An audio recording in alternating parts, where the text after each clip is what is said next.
오늘은 마태복음 22장 1절에서 14절 말씀입니다. 오늘 수요일 본문인데요. 초대받은 사람들이라는 제목으로 함께 우리 순장 공부 보도록 하겠습니다.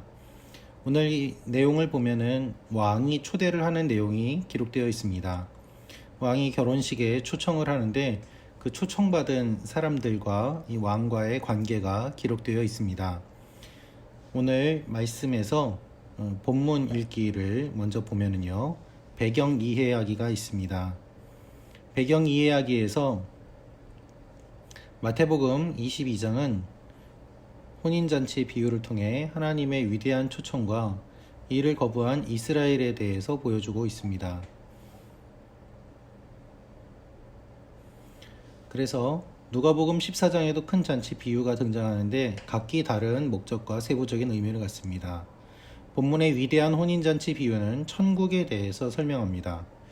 언제나 예수님께서는 천국을 하나님이 베푸신 혼인잔치와 그리스도와 그분의 백성 사이의 관계로 설명하고 계십니다.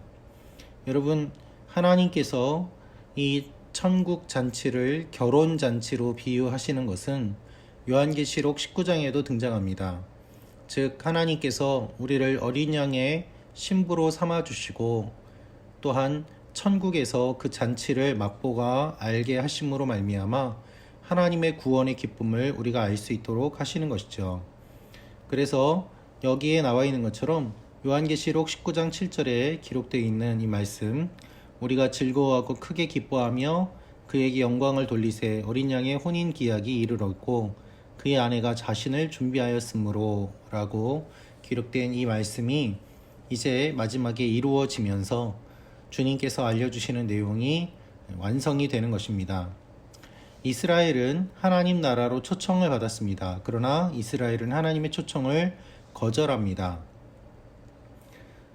그래서 하나님께서는 그들을 심판하십니다. 하나님의 초청은 이제는 이스라엘에서 열방에게 주어지게 됩니다.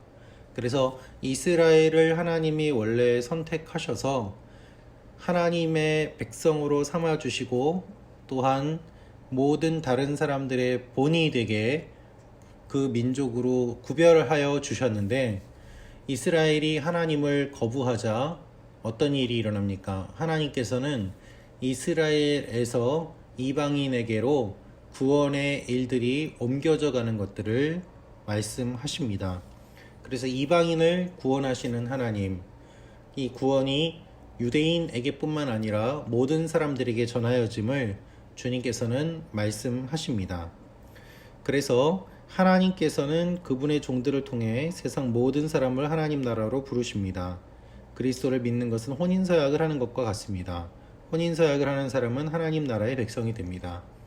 그래서 궁극적으로 우리는 예수 그리스도와 혼인의 서약을 맺은 사람으로서 그리스도의 신부로서 순교를 지키며 거룩을 유지하며 하나님의 자녀답게 살아야 됨을 주님께서 말씀하시는 것입니다. 말씀 나누기를 보겠습니다. 혼인잔치에 초대받은 사람들은 어떻게 반응하고 행동했습니까? 혼인잔치에 초대받은 사람들이 있었는데 그들의 반응은 우리의 상상을 초월합니다. 그들은 어떻게 했는가 하면 바로 잔치에 오기를 싫어해 돌아보지도 않고 한 사람은 자기 밭으로, 한 사람은 사업하러 가고 남은 자들은 종들을 잡아 모욕하고 죽였습니다. 여러분, 잔치에 안 오면 그것으로 그만이지 이렇게 모욕하고 또한 죽일 것까지는 없지 않습니까? 이것이 인간의 악함을 보여줍니다. 임금은 잔치에 사람들을 초대합니다. 이 잔치를 준비하는 데 있어서는 많은 것들이 필요하였고 또한 오는 사람들의 숫자를 확인할 필요가 있었습니다. 그래서 종들을 보내어서 청하고 그것으로 끝이 아니라 다시 다른 종들을 보내서 초대에 응할 것을 강권합니다. 구체적으로 잔치에 어떤 것들이 준비되어 있는지를 이야기하면서 재차 초청의 기회를 주었습니다. 그래서 임금은 초청도 완벽하고 준비도 완벽합니다. 모든 것을 준비하고 초청함으로 말미암아 그 잔치에 오는 사람들은 그저 그 잔치에 참여하고 그것을 받아 누리는 것으로 충분했던 것이죠. 그러나 그럼에도 불구하고 이 사람들은 오지 않았습니다. 돌아보지도 않고라는 표현에서 볼 수 있듯이 정성껏 준비한 혼인잔치에 초대받은 사람들의 마음이 굳어져 있습니다. 그들은 임금을 무시하고 초청을 가볍게 여깁니다. 왜 그럴까요? 그들은 임금을 인정하지 않고 또한 존중하지도 않습니다. 그들은 자신들의 정욕에 따라서, 욕심에 따라서, 이기심에 따라서 판단하고 있는 것이었습니다. 우리가 사람들에게 복음을 전하면 사람들이 어떤 모습을 보일까요? 거절을 많이 합니다. 여러분 거절당하신 경험이 있으십니까? 그런데 하나님은 항상 거절당하십니다. 신약 성경의 사복음서에서 예수님은 다음과 같은 명령을 제자들에게 하십니다. 너희는 가서 모든 민족을 제자로 삼아 아버지와 아들과 성령의 이름으로 세례를 베풀고 내가 너희에게 분부한 모든 것을 가르쳐 지키게 하라. 볼지어다 내가 세상 끝날까지 너희와 항상 함께 있으리라 하시니라. 주님께서는 항상 사람들을 부르십니다. 그런데 사람들의 반응은 무엇인가 하면 그것을 거절하고 거부하는 것입니다. 주님이 우리에게 원하시는 것은 항상 복음을 전하는 것입니다. 그래서 복음은 초대받은 사람들의 반응에 따라 변하는 것이 아니라 예수님의 꿈이고 하나님 나라의 초대입니다. 그래서요, 여러분 거절당해도 그냥 전하는 것이 우리의 사명입니다. 그들이 받아들이는 것은 그들에게 주어진 또한 그들의 선택인 것이죠.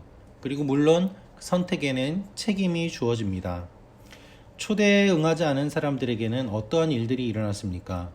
진노한 임금이 초대에 응하지 않고 도리어 살인할 자들을 진멸합니다. 그렇죠? 혼인잔치에 초대받은 자들은 초청자 명단에 있었던 유대인들을 뜻합니다. 엄청난 특권인 이 초청을 거절하고 그리고 오히려 왕의 종들을 조롱하고 모욕하며 잡아 죽이기까지 합니다. 이로 인해서 임금의 초청은 모든 사람들에게 주어지게 됩니다. 여러분, 하나님은 모든 사람이 구원받기를 원하십니다. 하나님 모든 사람이 구원을 받으며 진리를 아는 데에 이르기를 원하시느니라 라고 말씀하십니다.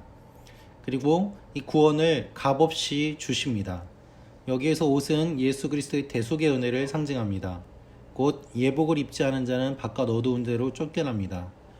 초청을 받을 때 그 잔치에 참여하는 것으로 충분하지만 자격이 있습니다. 그 자격은 무엇인가 하면 바로 예복을 입는 것입니다. 이 예복은 그리스도의 십자가와 구원입니다. 그 혈이 그들에게 주어질 때 그것을 힘입어서 하나님 앞에 나아갈 수 있는 것이죠. 누구도 복음 전도 대상에서 제외될 사람은 없습니다. 하나님이 선민으로 택하신 유대인도 복음이 필요하고 이방인도 복음이 필요합니다. 그래서 우리는 모든 사람에게 복음을 전해야 되는 사명이 있습니다. 핍박하는 자들은 물론 있죠.